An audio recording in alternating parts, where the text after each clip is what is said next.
तो चलिए आपको रूबरू करवाता हूँ देश दुनिया की सनसनी खबरों से। 2.5 लाख मरीजों में कोरोना का सामान्य स्तर, 9,000 गंभीर मरीज। लॉकडाउन में ढील के बीच भारत में कोरोना वायरस के मामले बढ़ते जा रहे हैं। देश में कोरोना वायरस से संक्रमित लोगों की संख्या 2.66 लाख को पार कर गई है। लेकिन राहत देने वाली बात यह है कि इसमें से ज़्यादातर मामले हल्के हैं। अब तक सामने आए 2.5 लाख से ज़्यादा मरीजों में कोरोना संक्रमण का स्तर सामान्य से भी कम पाया गया है, जबकि गंभीर मरीजों की संख्या 8,944 है। फिलहाल देश में कोरोना के एक्टिव केस और अब तक स्वस्थ हो चुके लोगों की संख्या लगभग बराबर है। इस तरह स्वस्थ हुए मरीजों की संख्या तकरीबन 50% है। झारखंड में बिगड़े हालात, एक दिन में 206 कोरोना पॉजिटिव।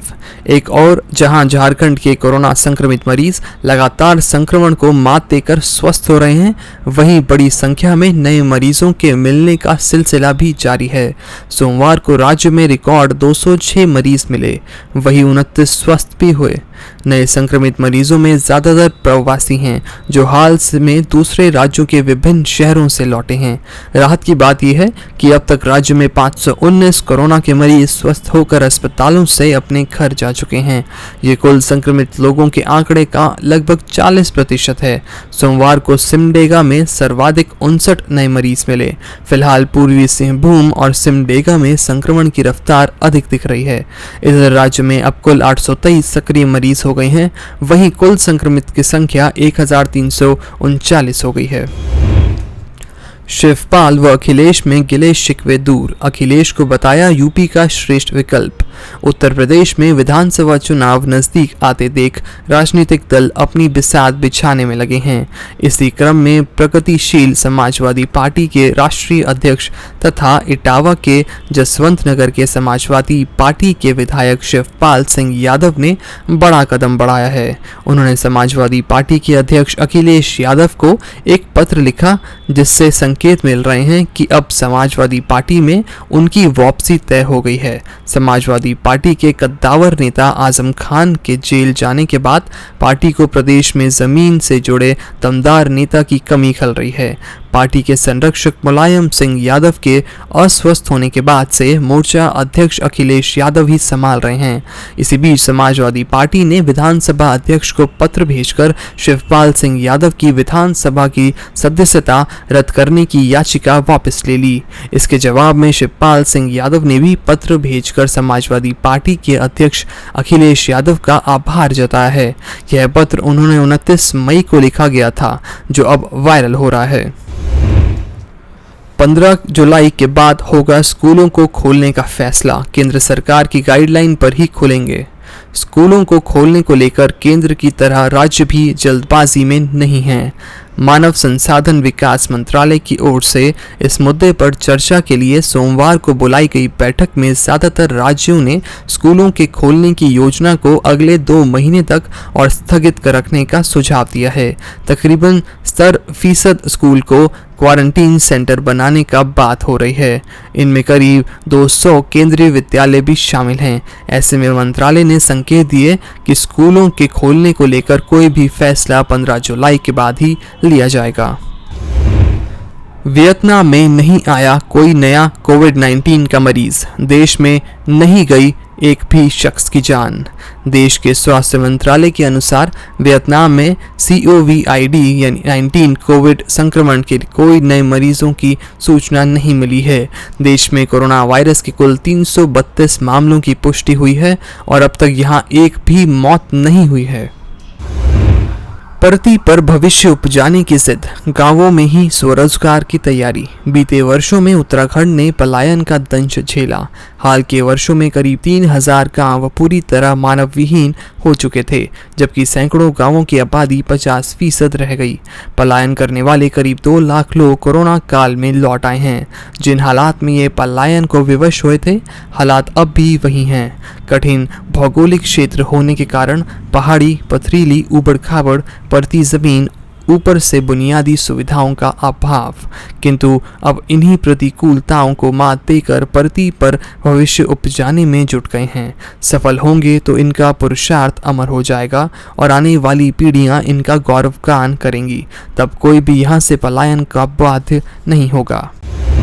सुप्रीम कोर्ट बोला, बंधुआ मजदूरों की रक्षा के लिए गाइडलाइन बनाने पर विचार करे एनएचआरसी। सुप्रीम कोर्ट ने मंगलवार को कहा कि राष्ट्रीय मानवाधिकार योजना विशेष रूप से कोविड-19 के मौजूदा संकट के दौरान बंधुआ मजदूरों के संरक्षण और पुनर्निवास के लिए दिशा निर्देश बनाने पर विचार कर सकता है। जस्टिस एल नागेश्वर राव और जस्टिस कृष्णा मुरारी की पीठ वीडियो कॉन्फ्रेंस के जरिए एक याचिका पर सुनवाई कर रहे थे। इस याचिका में आरोप लगाया गया कि उत्तर प्रदेश और बिहार में संबंधित अधिकारी इन राज्यों में ईंट भट्टों पर बंधुआ मजदूरी के शिकार हुए 187 लोगों को त्वरित सहायता पहुंचाने में नाकाम रहे। याचिका का निपटारा करते हुए पीठ ने कहा कि एनएचआरसी इस मुद्दे पर आदेश जारी कर चुका है। याचिकाकर्ता को आगे निर्देश लेने के लिए आयोग का रुख करने को कहा गया है। जनरल चार्ल्स ब्राउन बने अमेरिकी वायुसेना के चीफ ऑफ स्टाफ। सैन्य सेवाओं का नेतृत्व करने वाले पहले अश्वत्थ। अमेरिकी सीनेट ने मंगलवार को सर्वसम्मति से जनरल चार्ल्स ब्राउन जूनियर को अमेरिकी वायुसेना के चीफ ऑफ स्टाफ के तौर पर चुना है। ब्राउन का चुनाव काफ़ी ऐतिहासिक है। इसके साथ ही वह देश की सैन्य सेवाओं में से एक का नेतृत्व करने वाले पहले अश्वत्थ अधिकारी बन गए हैं। ब्राउन 98-0 के वोट से चुने गए। उपराष्ट्रपति माइक पेंस ने भी इसे ऐतिहासिक पल बताया। बता दें कि ब्राउन का चुनाव ऐसे समय में हुआ है जब पूरे अमेरिका में अश्वत्थ जॉर्ज फ्लॉयड की पुलिस हिरासत में मौत के बाद लोगों में गुस्से का माहौल है। पूरे देश में घटना को लेकर हिंसक प्रदर्शन हुआ है। भूखमरी से बचने के लिए तुरंत कार्रवाई जरूरी, कोरोना से और बुरे हो सकते हैं हालात। यूएन संयुक्त राष्ट्र महासचिव एंटोनियो गुतेरेस ने कोरोना संकट के कारण विश्व में ग्लोबल फूड इमरजेंसी से बचने के लिए तत्काल कार्रवाई का आह्वान किया है। उन्होंने कहा कि दुनिया में 820 मिलियन लोग भूखे हैं और 5 साल से कम उम्र के लगभग 144 मिलियन बच्चों का विकास प्रभावित हो रहा है। उन्होंने चिंता व्यक्त करते हुए कहा कि कोरोना महामारी इस स्थिति को और भी बुरा बना रही है। महासचिव ने कहा कि दुनिया की 7.8 बिलियन आबादी को खिलाने के लिए पर्याप्त भोजन है, लेकिन हमारी खाद्य प्रणालियां विफल हो रही हैं। उन्होंने मंगलवार को खाद्य सुरक्षा और पोषण पर कोविड-19 के प्रभाव पर एक ब्रीफिंग की, जिसमें कहा गया कि लगभग 39 मिलियन अधिक लोग महामारी के कारण अत्यधिक गरीबी की ओर बढ़ सकते हैं। साउथ कोरिया में कोरोना संक्रमण तेज, हाई रिस्क वेन्यू पर ग्राहकों का QR कोड्स की होगी जरूरत। साउथ कोरिया में कोरोना वायरस का कहर प्रत्येक दिन बढ़ता जा रहा है। अब यहां पर 50 नए संक्रमित मामले दर्ज किए गए हैं। ऐसे में बढ़ते संक्रमण को देखते हुए अधिकारियों ने अपने ग्राहकों को स्मार्टफोन QR कोड के साथ नाइट क्लब, कैरियोके कमरे और जिम में आने वाले ग्राहकों को अपने स्मार्टफोन का QR कोड रजिस्टर कराने की प्रक्रिया शुरू कर दी है, ताकि ज़रूरत पड़ने में लोगों को ढूंढा जा सके। Korea centre for disease control and prevention के लिए बताया गया है कि यहां पर संक्रमित मामलों की संख्या 11,902 हो गई है, वहीं मरने वालों की संख्या 256 हो गई है। घनी आबादी वाले सियोल महानगरीय क्षेत्र से कम 41 मामले सामने आए हैं। कोविड-19 के कारण एशियाई लोगों पर हो रहे हमलों के बीच चीन ने छात्रों को ऑस्ट्रेलिया न चुनने को कहा। कोविड-19 महामारी के मद्देनज़र एशियाइयों को लक्षित करने वाले नस्लीय घटनाओं के कारण ऑस्ट्रेलिया को चुनने से पहले 2 बार सोचने के लिए चीन ने छात्रों से मंगलवार को आग्रह किया है। चीनी संस्कृति और पर्यटन मंत्रालय के बाद अब शिक्षा मंत्रालय ने नस्लीय भेदभाव और हिंसा की चेतावनी जारी की है। ऑस्ट्रेलिया में ऐसे ज़्यादा मामले सामने आए हैं, जिस कारण वहां जाने को लेकर 2 बार सोचने की हिदायत दी गई है। ज्ञात हो 2019 के अंत में चीन से सबसे पहले कोरोना वायरस का मामला सामने आया था। कोरोना महामारी के बीच राष्ट्रपति ट्रंप जल्द शुरू करेंगे चुनावी रैलियां। अमेरिकी चुनावों में 21 सप्ताह बचे हैं। इसको देखते हुए राष्ट्रपति डोनाल्ड ट्रंप इस महीने में फिर से रैलियां का आयोजन करने की योजना बना रहे हैं, ताकि उनका समर्थन बढ़ सके।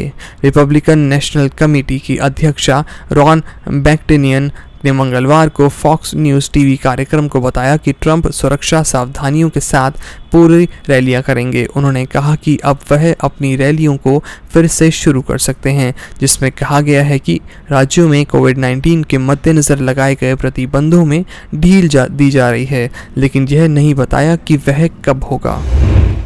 कोरोना संकट, 60,000 बेड की व्यवस्था के लिए दिल्ली के पास केवल 52 दिन।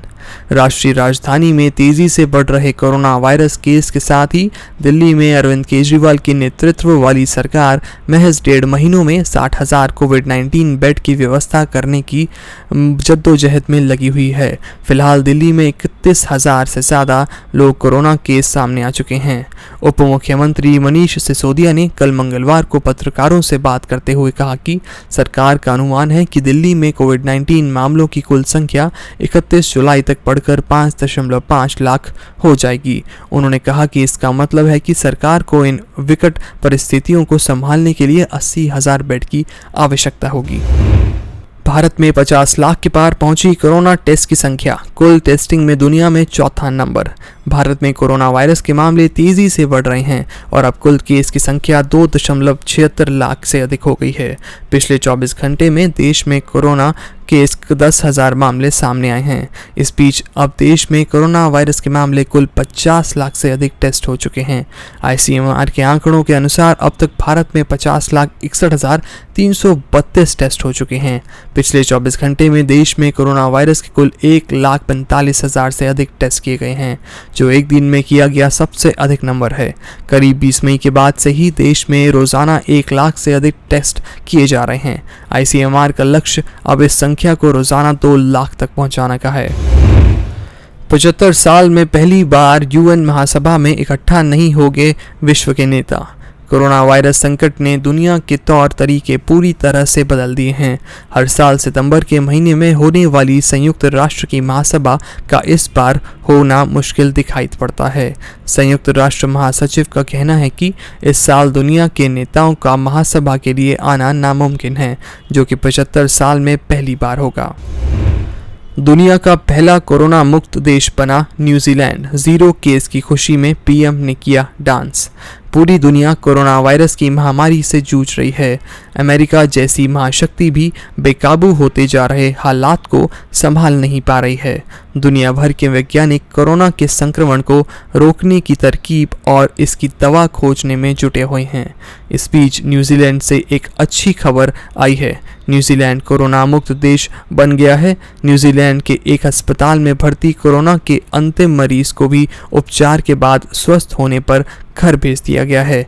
पिछले 17 दिन में देश में कोरोना का कोई नया केस सामने नहीं आया है। न्यूजीलैंड की प्रधानमंत्री जेसिंडा अर्डर्न ने सोमवार को यह घोषणा की। उन्होंने कहा कि अब देश में मरीजों की संख्या 0 हो गई है। आज की खास खबरों की पेशकश में बीते सप्ताह की बड़ी खास खबरों और संवेदनशील मुद्दों पर आम आदमी ने अपनी नकारात्मक और सकारात्मक सोच विचारों को सबके साथ साझा किया।